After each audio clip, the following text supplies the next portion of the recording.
ओम सौराष्ट्रे सोमनाथं च श्रीशैले मल्लिकार्जुनम् उज्जैन्यां महाकाल ओंकारममलेश्वरम् परल्यां वैद्यनाथं च डाकिन्यां भीमशङ्करम् सेतुवन्दे रामेशं नागेशं दारुकावणे वाराणस्यां तु विश्वेशं त्र्यम्बकं गौतमी तटे हिमालय तु केदारं गुज में संत शिवालय एतानि ज्योतिर्लिंगानि सायं प्रातः पठेन्नरः सप्त जन्म कृतं पापं स्मरणेन विनश्यति। नमस्कार, स्वागत है आपका आचार्य वाणी में। मैं आचार्य डॉक्टर विक्रमादित्य आपके साथ हूं और आज का विषय हमारा है कर्क राशि वालों के लिए ग्रहों का जो परिवर्तन जो हो रहा है वो क्या कुछ खेल आपके साथ खेलने वाला है। देखिए, कर्क राशि वालों, जो कर्क राशि वाले हैं या कर्क लग्न वाले हैं, दोनों के लिए ये मिश्रित प्रभाव समझ लेना चाहिए। कई बार क्या होता है, बहुत सारे लोग प्रश्न करते रहते हैं यूट्यूब पे, हमारे चैनल्स पे आकर कि आपने कर्क राशि के संबंध में नोट किया है या कर्क किस प्रकार से हम जान सकते हैं। देखिए, ये जो प्रोडिक्शन है आपको ये समझना चाहिए कि जो गोचर का प्रभाव होता है वैसे तो राशि के हिसाब से समझ में आना चाहिए, लेकिन ज्योतिष के अंदर कई सिद्धांत विकसित किए गए हैं।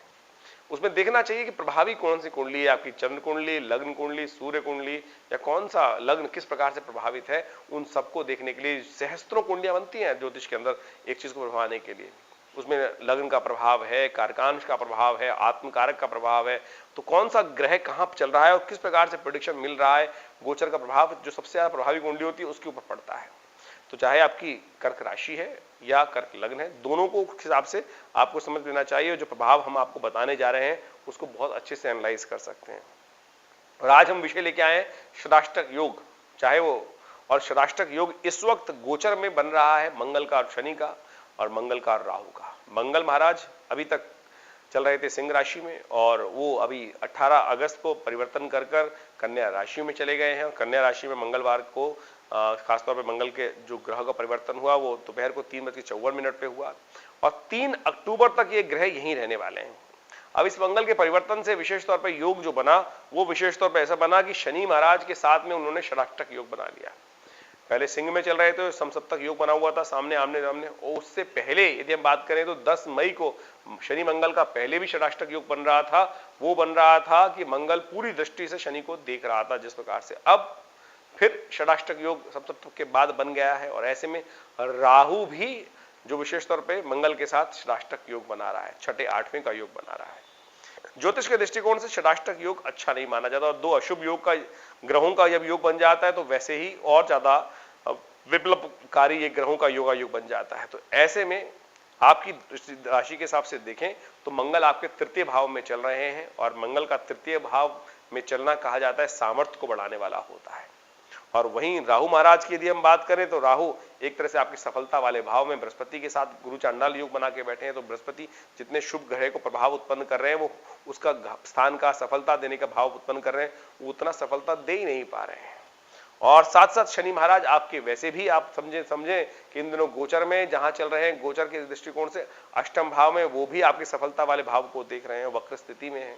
तो ऐसे में ग्रहों का गोचर जो है बड़ा विचित्र प्रकार से आपकी राशि में आपको परेशान करने के योग बना रखा है, सफलता देने के रास्ता नहीं बना रहा है। और पिछले करीब राहु महाराज का यहाँ पदार्पण जो है करीब यदि हम बात करें तो करीब 16-17 महीनों से इस प्रकार से चल रहा है। 31 अक्टूबर को एक ग्रह परिवर्तन की तरफ जाएंगे और धीरे धीरे रिलीफ का योग बन सकता है और बृहस्पति पूर्ण शक्ति के साथ आपको उस वक्त लाभ देने की स्थिति बनाएगा। लेकिन षडाष्टक योग जो इस वक्त चल रहा है शनि मंगल का, उसमें एक और परिवर्तन का योग बनने वाला है 24 सितंबर को। देखिए, जब समस्याएं चल रही होती हैं तो जीवन में एक बात समझनी चाहिए कि हमारे को जीत कौन सी चीज दिलवाती है, हमारी हिम्मत और भाग्य।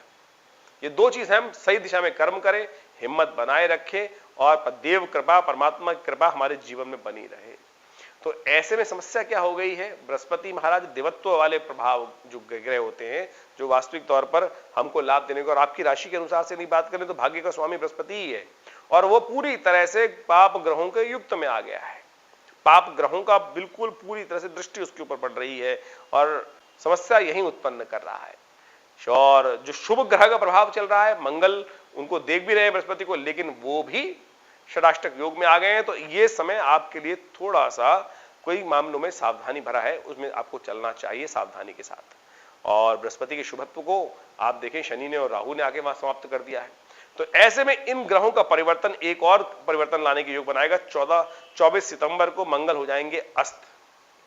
अब मंगल के अस्त होने की वजह से आप समझें एक समस्या उत्पन्न कर सकते हैं उस वक्त विशेष तौर पर कि आपकी हिम्मत में और एक झटका लग सकता है। तो आपको अपनी हिम्मत को जगाए रखना है, नेगेटिविटी नहीं रखनी। हमने सूर्य का प्रभाव आपको समझाया था, आपकी जो वीडियो बनाया था विशेष तौर पे सूर्य के ऊपर, उसमें आप समझ सकते हैं कि सिंह का सूर्य आपके अंदर एक बात दे रहा है कि पॉजिटिव रहिए, हारिए ना हिम्मत, बिसराइए ना राम। इस बात का ध्यान रखते हुए कार्य करना है। आपके समस्त कार्यों को संपादित इस वक्त केवल ग्रहों के अशुभ प्रभाव को दूर करने का रास्ता आपकी हिम्मत है। तो यदि हिम्मत को जगाए रखेंगे तो आप सत्य माने बहुत बढ़िया तरीके से इन ग्रहों के योगायोग, मैं डरा नहीं रहा हूं, लेकिन ग्रहों का योगायोग है, आप कार्य कर रहे हैं, समस्त प्रकार से प्रयास कर रहे हैं, लेकिन आप देख रहे होंगे पिछले काफी लंबे समय से आपको संघर्ष करने के बावजूद भी सफलता नहीं मिल पा रही है। ग्रहों का योगायोग जो इस प्रकार का बना हुआ है वही मुख्य कारण है। चाहे आपके सफलता वाले भाव में राहु और बृहस्पति का योग हो, चाहे वो शनि महाराज लगातार पिछले कितने दिनों से परिवर्तन के बाद आपके अष्टम भाव में बैठे हुए हैं और ये ग्रह हो,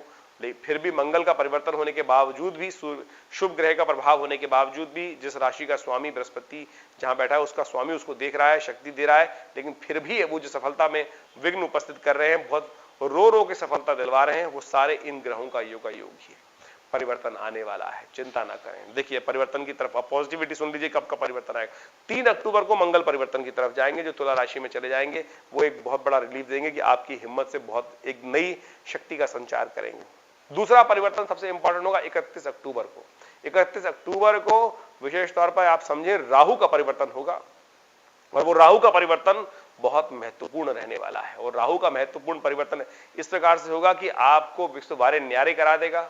ये समस्त राहु महाराज जब बदल के वहां से हट जाएंगे सफलता वाले भाव में, यदि आप धर्म की तरफ पूरी तरह से लगे रहे, परमात्मा की इच्छा के साथ लगे रहे, परमात्मा की सानिध्य में बने रहे, तो देखिएगा बहुत चमत्कारिक परिवर्तन आगे आने वाले 8-9 महीनों में आपको प्राप्त होने के अवसर बना देगा। साथ साथ 4 नवंबर की बात करें तो 4 नवंबर को शनि भी मार्गी हो जाएंगे।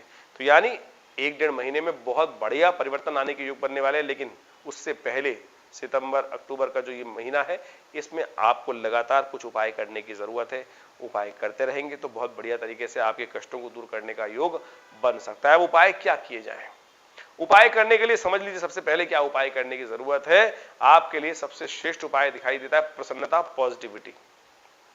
सबसे पहला काम आपको ये करना है कि पॉजिटिविटी के साथ हर चीज को नेगेटिव एस्पेक्ट नहीं, पॉजिटिव एस्पेक्ट में देखने का प्रयास करना है, क्योंकि इस वक्त आपके ग्रहों का योगायोग ऐसा ही है कि पॉजिटिव जितने रहेंगे उतना ज्यादा हिम्मत से रास्ता आप बना पाएंगे। और ज्यादा नेगेटिविटी में रहे, हार के बारे में सोचते रहे, तो फिर आपको इंप्रूवमेंट करने का रास्ता नहीं प्राप्त होगा। इस बात का ध्यान रखते हुए कार्य करना। हनुमान जी को प्रसन्न करने का प्रयास कीजिए। हनुमान जी के निमित्त हनुमान चालीसा का नित्य प्रति पाठ ये सबसे शिष्ट रहेगा आपके लिए। और साथ साथ एक उपाय और नोट कर ले, एक उपाय और भी कर सकते हैं, वो उपाय आपके लिए बहुत कल्याणकारी रहेगा। शाम के समय भगवान शिव की आराधना, शाम के समय यानी जब नित्य प्रति प्रदोष काल आता है, सूर्यास्त का समय आपके पास, आपके कभी भी आप किसी भी ऐप पे जाके देख सकते हैं सूर्यास्त कितने बजे होने वाले हैं आपके क्षेत्र में। वहां सूर्यास्त के बाद की जो 2 घड़ी का समय है, करीब करीब जो आप समझे करीब 48 मिनट का समय, उस समय में भगवान शिव के मंदिर में जाकर उनका अभिषेक करना राहु के समस्त प्रभावों को दूर करने के लिए इससे सुंदर उपाय नहीं हो सकता है। भगवान शंकर का मंत्र ओम त्र्यंबकम यजामहे सुगंधिम पुष्टिवर्धनम उर्वारुकमिव बंधनान् मृत्योर्मुक्षीमामृता, इस मंत्र का जप करते हुए भगवान का अभिषेक नित्य प्रति करें। देखिए इसमें परिवर्तन के योग अवश्य बना पाएंगे। एक बात का ध्यान रखिएगा, इस समय शनि की दृष्टि भी दक्षिण जो है विशेष तौर पर उत्तर की तरफ पड़ रही है। और आप देख रहे होंगे कि लगातार शनि महाराज जिस प्रकार से चल रहे हैं, उनकी दृष्टि जिस प्रकार होने से पूरे रशिया इत्यादि क्षेत्र में जिस प्रकार का भयावह वातावरण बना हुआ है, उत्तर क्षेत्रों में कष्ट देने के योग दे रहे हैं। ऐसे में जब मंगल शनि का षडाष्टक योग बन रहा है और साथ साथ शनि और राहु, मंगल का और राहु का षडाष्टक योग बन रहा है, तो ये प्रकृति की आपदाओं का योग बना सकता है और कई प्रकार की समस्याएं विस्फोटक योग बना सकता है। ऐसे में भारत इत्यादि कई देशों में बहुत इंपॉर्टेंट आने वाले समय में कुछ घटनाएं घटने वाली है। ध्यान रखते हुए कार्य करने की जरूरत है। प्राकृतिक आपदाओं के और साथ साथ कई प्रकार के संघर्ष के योग दिखाई देते हैं, परिवर्तन के योग दिखाते हैं। तो ऐसे में हम सबको भी अपने जीवन में पॉजिटिव चेंजेस लाने के लिए कुछ लगातार प्रयास करने पड़ेंगे। परमात्मा के ध्यान रखते हुए कार्य करने की प्रयास जरूरत है। ध्यान रखें आपके ग्रहों का योगायोग क्या कुछ कर रहे हैं वो हमने आपको समझाने का प्रयास किया। कोई आपका मन में प्रश्न हो तो व्हाट्सएप के माध्यम से आप हमारे इस चैनल पर भेज सकते हैं, हम देंगे बहुत जल्दी आपकी समस्याओं को निदान। धन्यवाद।